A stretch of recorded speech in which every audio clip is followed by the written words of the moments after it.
Hello survivors and welcome to First Aid Spray. Welcome to Now That's What I Call Survival Horror, our series on the music of Resident Evil, and in this edition we'll be talking about the soundtrack for Resident Evil Code Veronica. I'm joined by Sherwin. Hey. And this time around, I've bitten the bullet. These are my choices. I'll be talking about my top 10 picks from the Code Veronica soundtrack. It's not easy, but I've done it. I've attempted to do it. It's a game that I always rank quite highly, and I know, Sherwin, your opinion differs from mine, as we talked about in our podcast on the game itself several months ago. But something that we both, all of us, agreed on is that the soundtrack for this game is very, very strong. So, yeah, I'm interested to see what your opinions are of the picks that I've made, as well as everyone listening out there. As usual, this is all about subjectivity. These are my personal top 10 picks, so hit up the comments. Let me know what you venomously disagree with, what I missed off, what definitely didn't deserve to be as high up as it is, so on and so forth. Cool. So, well, without any more delay, let's roll right into it. From 10 down to 1, number 10 is Murderous Eyes.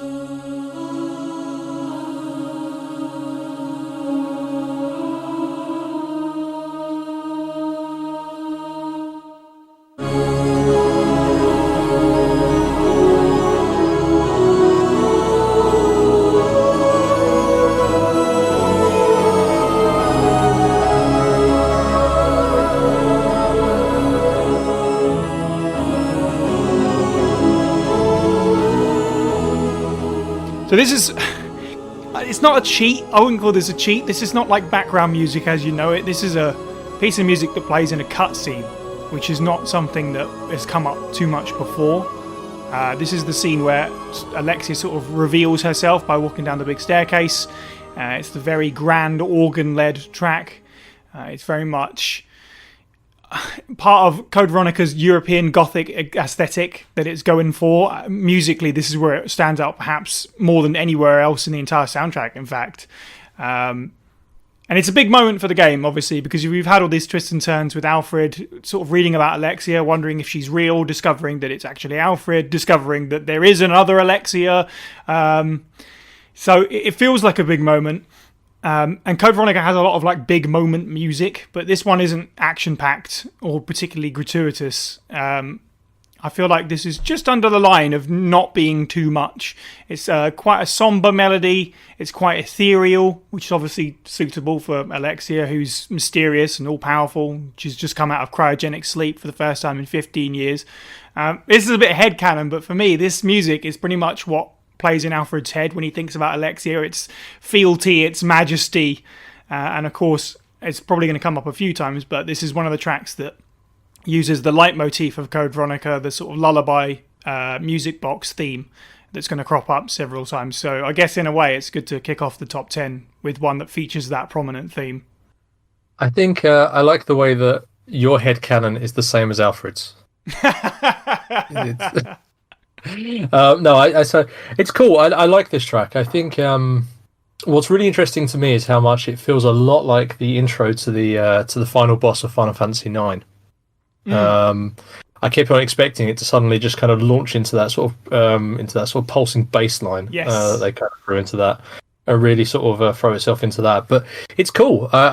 I think the Code Veronica soundtrack really shines the most when it's kind of layering in those gothic overtones you mentioned. And this, you're right. This is one of the big tracks for that, or at least this is one of those areas where you can really see that sort of really developing through. So yeah, it's a great choice. It's just solid. It's going to come up a few times, but it's like when you look at the games that came before it, we didn't have like church organ and stuff in Resident Evil. That was kind of unheard of. So it's just one of those where it's like, oh, this is a completely different palette to pick from. There's a few of them definitely, but the next one is much more back to sort of classic Resident Evil, which is number 9 is Deja Vu.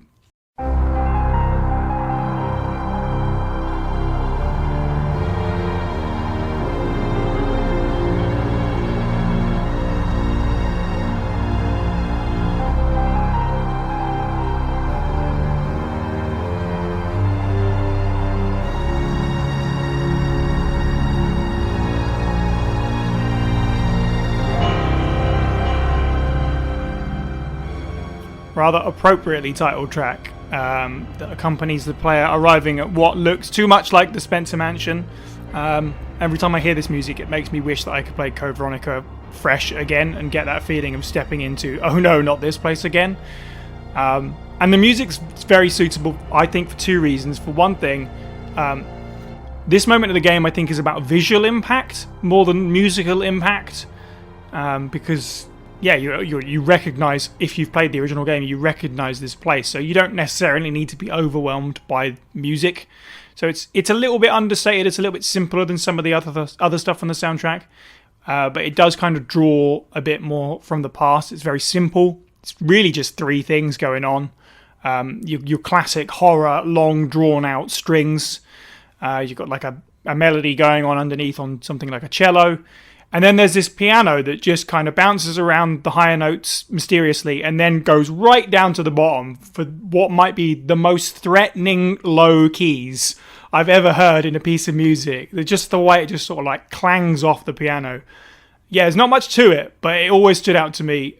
Even when like trying to go through the entire soundtrack and just pick 10, it was difficult for me to overlook this one, which was kind of surprising.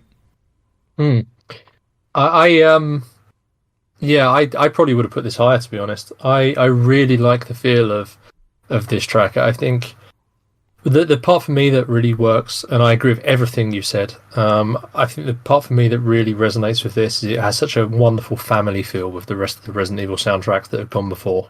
It just really feels at home. Like whether it's kind of, it's such an evocative nod back to what we've seen before. Like, we've seen some of those low notes when you've been exploring the RPD building, or we've seen some of those more traditional horror elements when you're looking at RE1 or whatever else. It's I haven't really got much that I can add to this beyond what you've said, really. It's just a really, really solid track, but it works so effectively, and I think that's part of what its charm is. I think it's interesting because I suppose they could have always just picked a piece of music from the original game and just remade it. So I think it's interesting, I guess, that they wrote something original that's in, as you say, sort of the same vein. Well, I wouldn't call it a wonderful family feeling when you're talking about Code Veronica. Wonderful family feeling is not the... I think perhaps we're kind of cross purposes there when we're talking about that. But yeah. All right, number 8 is going to go in a different direction at least. Number 8 is Putrid Smell.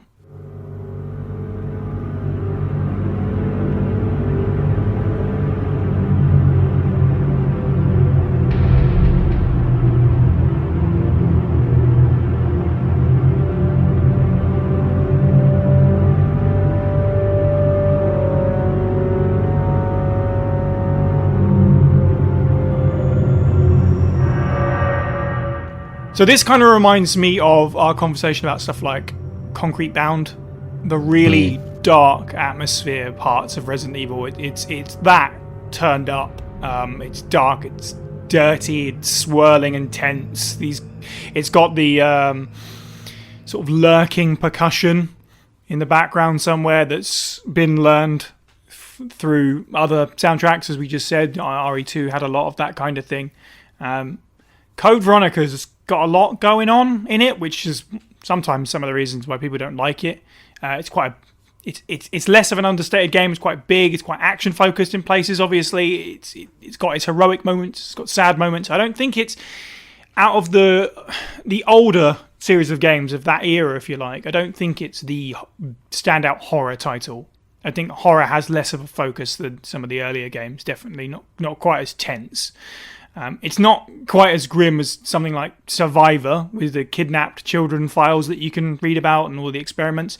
But this area with the Doctor performing all kinds of strange experiments, presumably whilst Alfred watches in glee, that is definitely the darkest part of Code Veronica. And just the tone of this theme stands out for that. It's suitably unnerving for one of the creepiest parts of the game.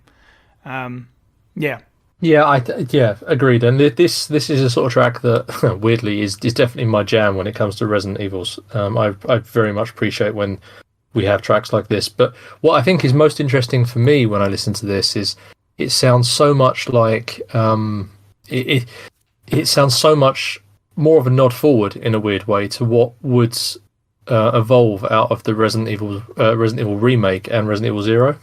Yeah, They're very, very close. It's very, very close to the sort of traditional sound that, if you think of those soundtracks, what you have there. So much like when we looked at Deja Vu and said, it's got nice nods going backwards. This one weirdly is almost like the foundation for what would come afterwards, which I really like. Yeah, and I suppose as well with Code Veronica, it being a step up in generation from the PS1 to the Dreamcast, and obviously the PS2 afterwards, you've got just a little bit more room to move in terms of what the soundtrack could do and sort of like the depth of those sounds and stuff. So definitely see what you mean. It's sound font wise, it's more in line with Remake and Zero, which obviously would only come 2 years later. Yeah, I hadn't thought that, but you're absolutely right. Number 7, get a bit more action packed. This is Theme of Tyrant Type B.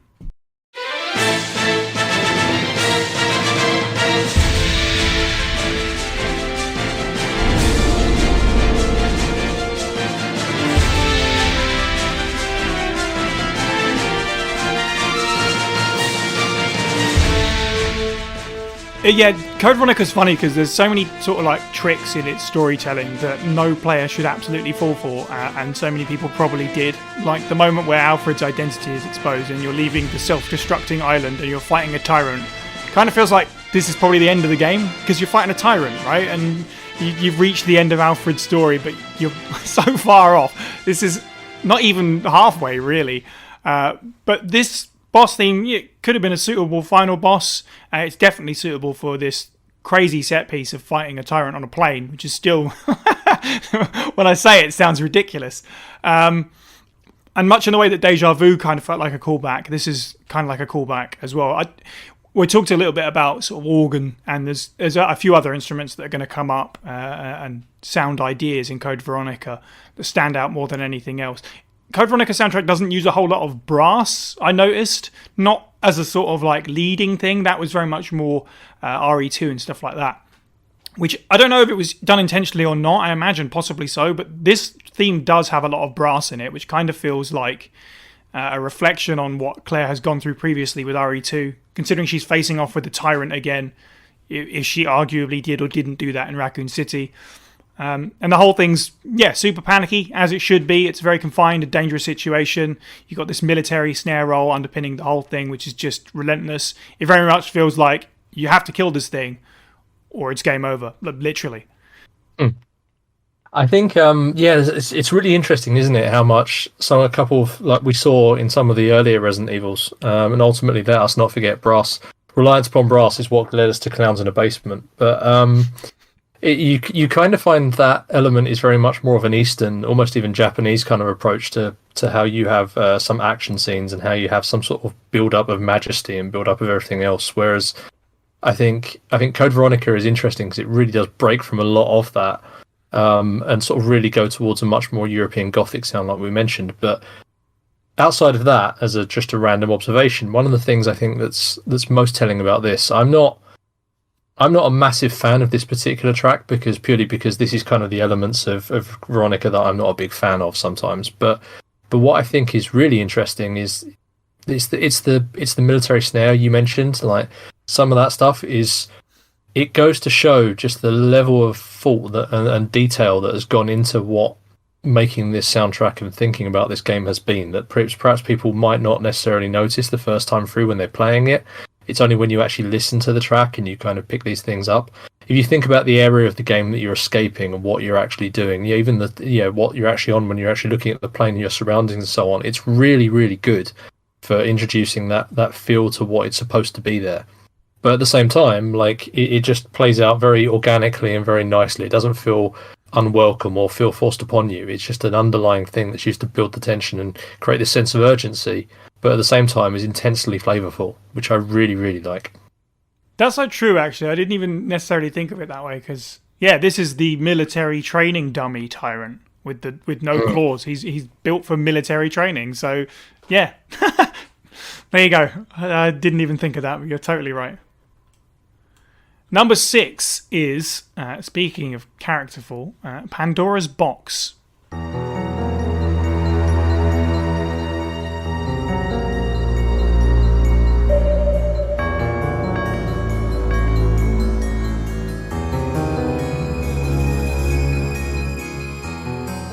So this is kind of like Putrid Smell in a way. It's creepy in totally different ways than anything that the series has done before.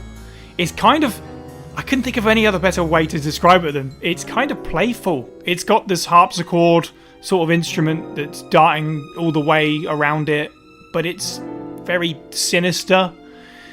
Again, the traditional long, slow, echoing strings that we saw in Putrid Smell and some of the music of the older games. But it's very, characterful.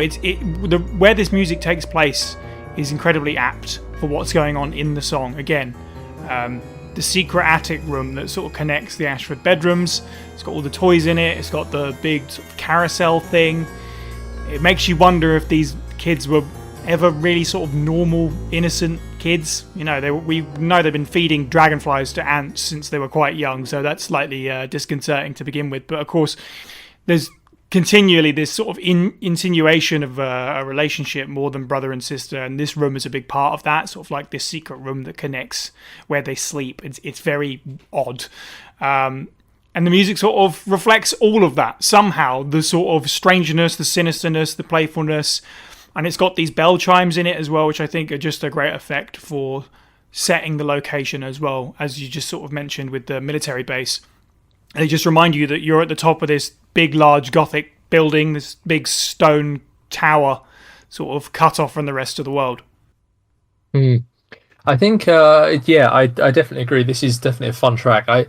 One interesting thing to me that occurs listening to this, and I agree with all of your points are very, very well made. I agree with all of them. But one thing for me is I almost see this as a conversation between, or a meeting of minds between. You have, the two of them. Yeah, Alexia's kind of mind is very much more nimble and much sharper, and that's almost the harpsichord dancing around from point to point and kind of really moving through. Whereas those melodramatic piano notes are Alfred just being this complete opposite end. It's almost kind of stagnant compared to what hers is, how fluid her thoughts are. It's almost like for me, it's almost like a conversation between the two of them. I think, but I definitely agree. I think you're right in terms of all of the other bits. There's all of the things that you mentioned that are very, very evocative in this, and it's again for such a small area of the game. It's really punchy. It's really strong. It kind of is really evocative, and it's really it's exactly what it needs to be to kind of give you that sense of uneasiness, of kind of revelation, of really making its mark while it can, because it's not around for a long time. Yeah, I think it's one of those ones where it's like it's an important room because it just it has its own theme, and as you say, it's a short area. It didn't necessarily need, if you like, that, but at the same time, it definitely did. Like, it makes it stand out. It makes it feel important because it has its own thing. Oh.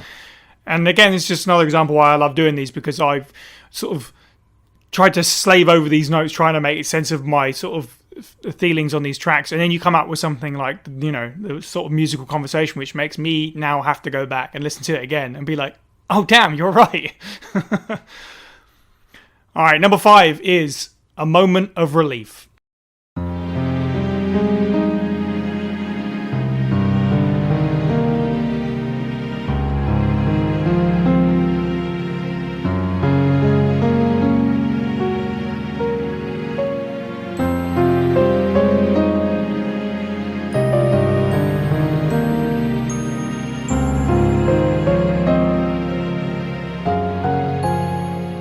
Yeah, I'll be that person. I'll put the save room theme in.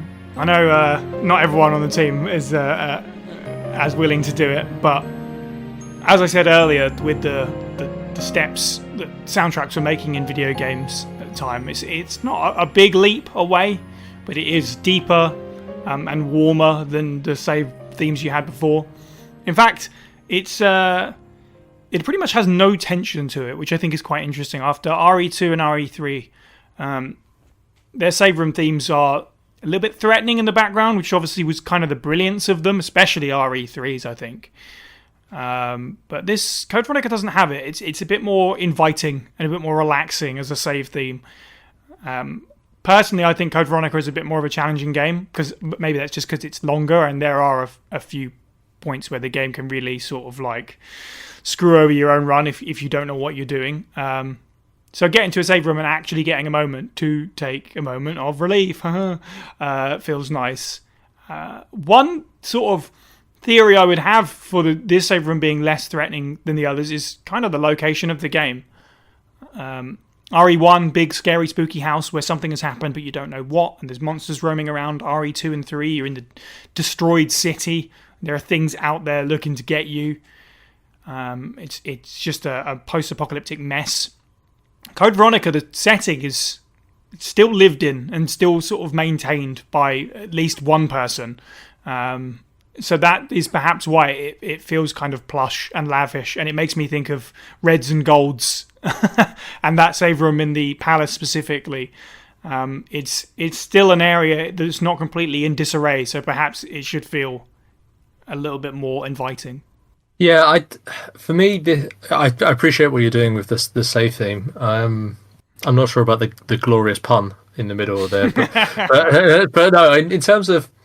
So for me, there's a really interesting track. I think it's definitely really rich and warm. It does feel lovely, but I think at some point during the playing time of it, it kind of makes the switch from save room to almost this kind of anime romance kind of level, which I'm not sure. I can easily imagine kind of a lovelorn teenagers in a coffee shop somewhere, and it's.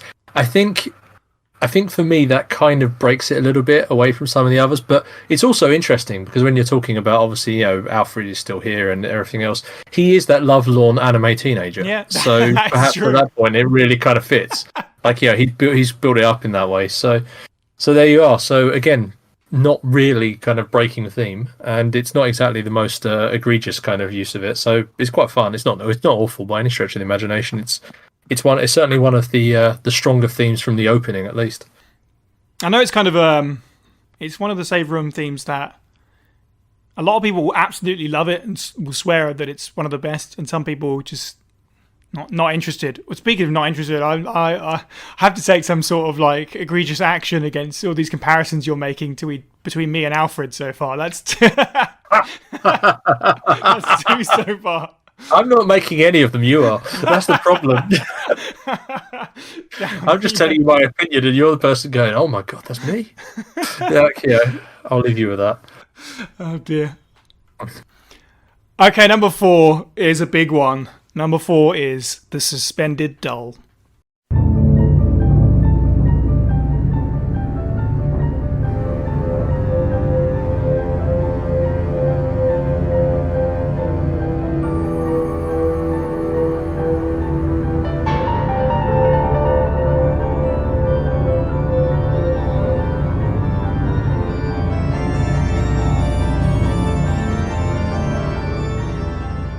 This one was hard not to have even higher, to be honest. And I think this is one of those tracks that stands out to a lot of people. It is sort of quintessential horror music. It has like an endlessly repeating piano line. It makes you think of stuff like Halloween and The Exorcist, Tubular Bells, that kind of stuff. It's got, sort of mentioned on a previous one, the strange unearthly percussion sort of in the background somewhere. It feels like thunder clapping. It's got this organ that sort of rises and falls as you ascend the staircase of this, like, what we can assume was a once great, beautiful, well-kept house and is now covered in dust and spiderwebs. And when you reach the top, you find that gigantic doll, which is really weird. And it's still weird because it's never been explained why that's there, what it is. And obviously, with some interpretations of horror, with a lot of interpretations of horror, not knowing is the scariest thing. Which I think this track absolutely says. It's a lot about not knowing. It's also a lot about feeling unwelcome. Same with the save room theme. It's the earlier games are you're the last survivor in a zombie city and everything out there is going to eat you as soon as you step through that door. This is, you're in somebody's home. They live here. They lived or still live here. We don't know. You're trespassing upon someone who has very clearly dark secrets and lives in a very strange reality that's not quite like your own. Yeah, I think. For me, this is. I probably would. I would have been really tempted, to be honest, to put this as number 1. I I love this track. And for me, I don't even need to necessarily add anything on other than it's got such amazing Castlevania themes for me. It really does. It's literally it's a Castlevania track, but that's not a criticism in the slightest. I think it's really, really, really good. I can only really just nod along to what you're saying on this one. It's brilliant. I think if you can say about any soundtrack, it's like Castlevania, that's a compliment as far as I'm concerned. You're right. Yeah. This was one of the ones where it was like this could have really been anywhere higher. It was in the top 3 for a long time. It's just taken a lot of repeat listens to finally cement it, but unfortunately just missed the cut. So number 3 is opening Chris.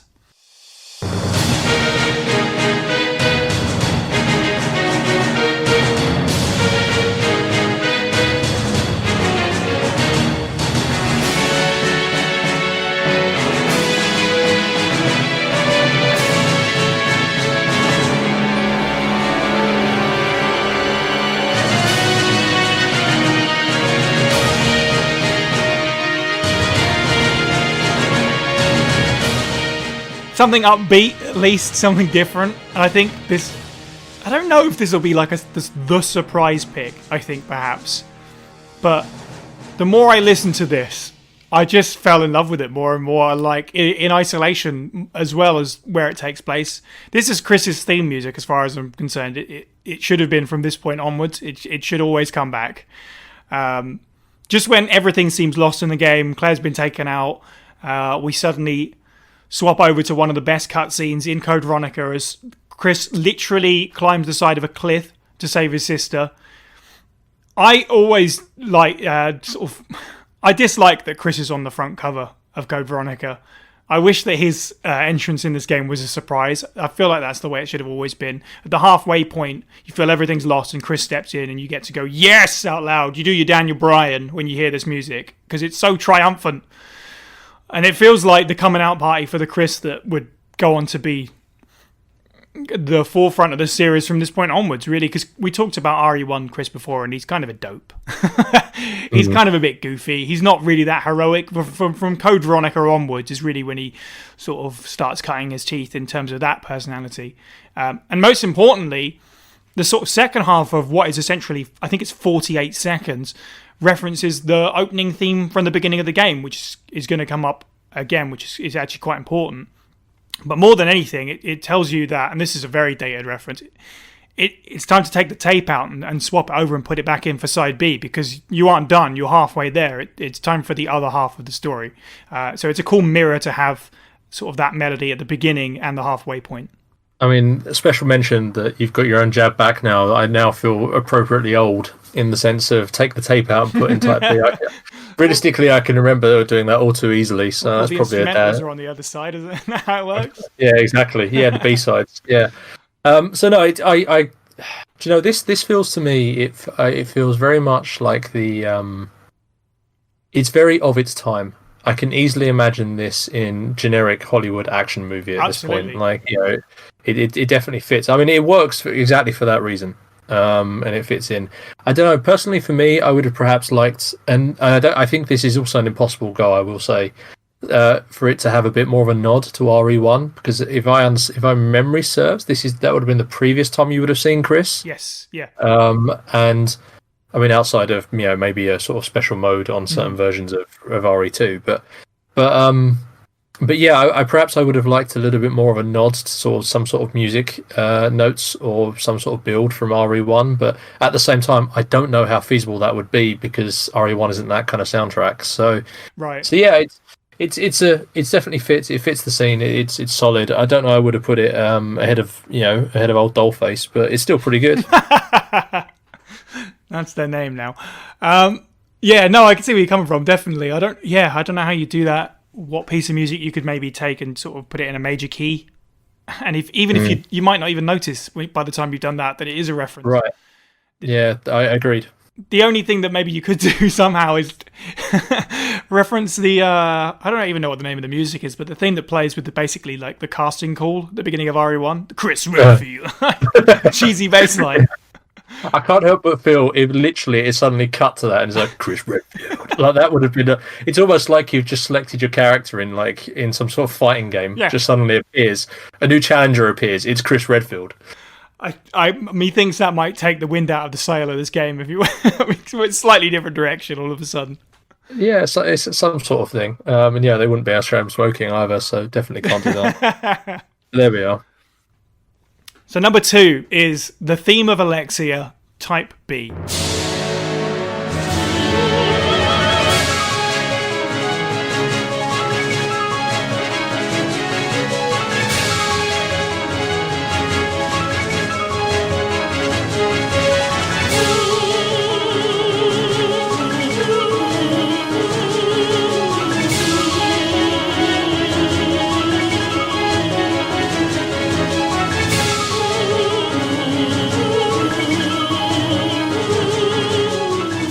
So this one, so there's 2 Alexia fight themes, and really I just think this one is better. It's kind of hard to say exactly why. I suppose in terms of evolving a boss theme, I suppose it must be tempting to make just everything bigger and more over the top, but this isn't a headache. It's got room to breathe. It kind of flows sort of majestically. You've got this rolling piano that sort of leads the charge. And the choir, which is not something that we talked about too much, but is dotted all around the Code Veronica soundtrack. And it sort of leads the main melody here. I listened to this back today and sort of picked even more out of it than I have before. There's sort of almost like maybe 3 references going on in this. It opens with some brass, coincidentally, playing what sounds like the RE2 leitmotif, just those 3 notes. Oh. Don't know if that's intentional or not. Maybe it is. The main melody is obviously the melody of Code Veronica, the music box lullaby. But then about halfway through, you get the melody that I just mentioned from Opening Chris, the sort of like, if you like, Redfield melody that plays in Opening Claire and Opening Chris. It comes in the final boss fight. And I didn't realise that at first. And the more I listen to it, it feels like that lullaby reference, which is the theme music for Alfred and Alexia, that the first time you hear it properly is that video of them as kids. And it's doing battle with this theme music that plays in the opening movie for Claire and Chris. So this was already my number 2 pick. And then today I heard that, I was like, wow, this is actually even better than I gave it credit for. Which makes it feel even more like a culmination of the whole game. I love stuff like that in music, and I'm sure I've said that before, which is one reason why I love Code Veronica's soundtrack so much, is reoccurring melodies and how they're used in different ways. I just love any soundtrack that can find a way to take something and do something different with it later.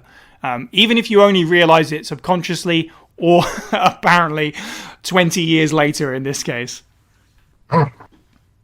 Yeah, this is literally, what a track this is. He says failing to find words and then ending up with a really cliche statement, but what a track this is. I think for me, one of the things that makes this so absolutely brilliant is that it so effortlessly combines so much instrumentation that just does not belong together in any way, shape or form. And it is this chaotic, wild ride. Like, you can listen to this, it doesn't matter what you are doing, you're just completely swept up in it. You just literally, you will have to swim or you will sink by this thing, because it's just so chaotic and there's so much going on that it will just blow you away. And I love that. Like, what's really interesting, for example, is that military snare comes back in this. Yeah. And you almost miss it. Like, there's so many bits that sort of come into this. And it does feel, because of that, it feels like what you've talked about with the themes. It feels like a culmination of the entire game when you get to this point. Like, everything is thrown in there and somehow thriving. Like, it's not like you could think like, oh wow, that must be a real mess. It's got like a military snare in there. It's got the Redfield theme. It's got kind of, what's going on in terms of, other in terms of the main game themes and everything else. No, it's just all somehow existing alongside each other. If my particular feelings on the Chris one we had before is that it's a bit more of a phoned in kind of effort that kind of just fits the convention of the time. This, by comparison, is where someone sat down and went, right, I'm going to write a theme. I'm actually going to write this thing and really spend a lot of time making this absolutely perfect. and it just blows up the entire thing as a result. It really elevates the entire product. It's just really, really brilliant.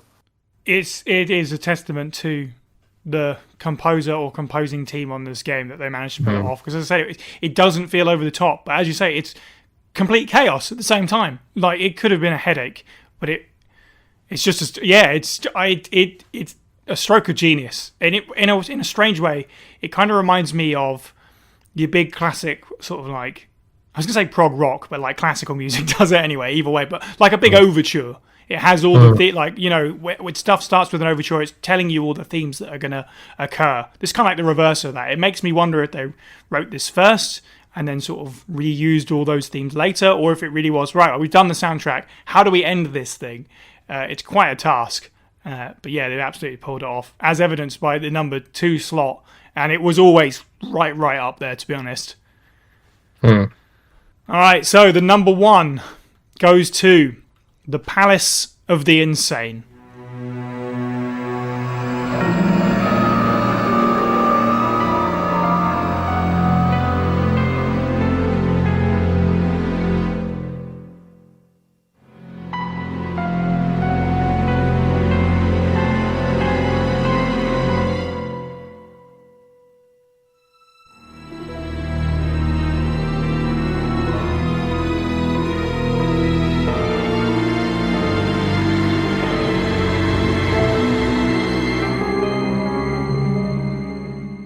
I think a lot of people probably saw this one coming. When I think of each Resident Evil game, and specifically the music, I think all of the early Resident Evil games, they all stand out because they all have a few similar pieces of music. Each of them have a save room theme, each of them have a final boss, obviously, and each of them generally tend to have hub music. And I do so love a good piece of hub music, especially when it feels like a hub. Which sounds like I'm just talking nonsense at this point. But it makes me think of, the front hall of the RPD in particular. And I know that the palace isn't the hub of Code Veronica. It's not even really that big of a location. The island's sort of the hub. But it feels like the heart of the island. And when you arrive there, you get the cutscene, sort of just a brief, sort of like, I think it's literally just like a tracking up of the camera, which is very similar to RE2 when you get in the RPD for the first time, and then the music kicks in and it really tells you this is sort of like the beating heart of everything that's going on, at least in this island. And kind of in a similar way to the last entry, there's a lot of stuff going on in this doing its own thing, but obviously it's much less pulse poundy and a bit more sort of wandering, meandering. There's loads of stuff that just sort of swirls around you and goes off in its own directions. All these instruments kind of sound sort of lost or strained. The strings, this is something we talked about with RE1, a lot of the strings just rise and then suddenly die. Some of the piano lines seem like they're going to make sense, and then they just sort of go out of kilter at the end, sort of in unexpected ways. And at one point, sort of in the background, there's these like string stabs that sound like the classic Psycho murder theme, which I don't know if that was intentional or not, but if it was, it's obviously sheer brilliance considering who lives here. I just think it's a perfect example of wonderfully constructed atmosphere, to the point where not only does it hold up today, I think, and this is probably going to be an unexpected statement for people listening, I think if you reorchestrated this with 2021 levels of quality and you put this over Castle Dimitrescu from RE Village, it would work wonders. It would still work wonders today. It goes right up there for me with some of the best sort of leading pieces of Resident Evil music. When I think of Code Veronica, this is immediately what comes to mind. Yeah, I think I've got to echo everything you've just said in your own way. This for me works in the same way of brilliance as you have with all of the hub themes. It's a really good term, actually, hub themes. It works in the same brilliant, evocative storytelling way that all of them do. Like literally every instrument is. I almost see this as every instrument is like the footsteps out there somewhere, like in another room, like another survivor trying to escape. It's a roar of something as it kind of hunts somebody down. It's the sort of meandering or kind of dying strings are kind of. They are a gust of wind going down a corridor or a door slamming shut or something. They are our memory of these things happening. So much stuff. Like if you think back to various different hub themes, all of them, they're all suggestive. They all suggest something is wrong here, something bad has happened here. They all work in a way that kind of makes the builds suspense, builds intrigue, makes you want to explore. They're really carefully constructed, really well formed pieces of music, which not only that, but also at the same time give you a sense of comfort. Why? Because you know you're not getting attacked while you're here, and but that doesn't mean it's not like a save room where it's like absolute relief. It's more like, okay, I can get a breath. I'm still not safe, but I can now start to. And this kind of informs your decision. Where do I want to go next? I have this pressing need to go on. Whereas a save room is very much like okay, stop, breathe, you're safe. Like, the Tyrant can't come in here. Or you're safe from this or that or whatever else. This is very much, you've reached a checkpoint, but you've got to keep on going. And I think, that is absolutely without doubt one of the best, strongest things that Resident Evil games do without compare. And what's really interesting for me is something you said there, which is you said about, this isn't really the hub of Resident Evil Code Veronica. It kind of is. Everything spills out from a lot of this stuff. And I think, it's just, I agree with you entirely about the strength of what this is. And it's just a really, really, really solid track. And it's a nice piece to finish this list on, I think. Except for the part where I'm sure we have some honourable mentions, but it's a nice piece to finish the list on anyway. I do have a couple. One that I considered putting on this was Induction, which is the piece of music that plays in the military prison. And I wondered if that was kind of just nostalgia, because it's one of the earliest pieces of music in the game, so you hear it quite a lot, especially when you have to backtrack into that area quite a few times. But it's wonderfully moody for an area that is an introduction to the game, sort of the reintroduction of the zombies. Obviously, you get them literally rising from the grave in this game, and it's quite a dark area visually as well, like in terms of literally shadows and night and stuff like that. So it's very suitable for the area. The other one that stands out, perhaps quite an odd one, it's quite a short loop, is Set Free, which is the piece of music that plays right at the end of the game when you get your ranking. I think I've probably said this in a previous podcast, probably the Code Veronica one, funnily enough. And I know this is a different opinion to most, and I totally respect that. For me, the original trilogy of Resident Evil isn't necessarily 1, 2, and 3. And I understand why people say that. It's the Raccoon City trilogy. For me, the trilogy is the Redfield trilogy. It's 1, 2, and Code Veronica, where both those characters come together. So this, again, in a way that the boss theme, the final boss, feels like a culmination of everything going on in the game. This is just a lovely piece of music to sort of end that era of the Redfields. They finally have found each other, and as far as we know at this point in the game, they're going to team up to take out Umbrella, which obviously plot things happen and that's not necessarily the way it goes, but to see the ranking screen of Chris and Claire together finally, and this music playing over top, I always like that moment. It feels like, and especially because obviously everything that would follow after this game is where things started to change. We went back for the remake, and then we had RE4. So it does feel like a nice tying up of that era to me in a strange way. Yeah, that's fair. I think that's I don't really necessarily have too much to add there. I agree about Induction. That probably would have made my top 10 purely because of the nostalgia of it, to be honest. Exactly as you've mentioned. I must admit, as soon as you said, do you want to sit down and help me through this one? I was like, yeah, sure. And that's immediately what started playing in my head, if I'm honest. So, yeah, definitely understand you on that one. Set Free, less so much from me, purely because it just doesn't stand out as much. I actually had to look this one up to remember what it was compared to all of the others, but which kind of got there. But yeah, and just a side note on that one, actually, I think the reason why everyone refers to the original trilogy is because it's the Brad Vickers trilogy. No one gives a shit about the numbers. They're mostly just interested about the fact it's Brad 1, 2, 3.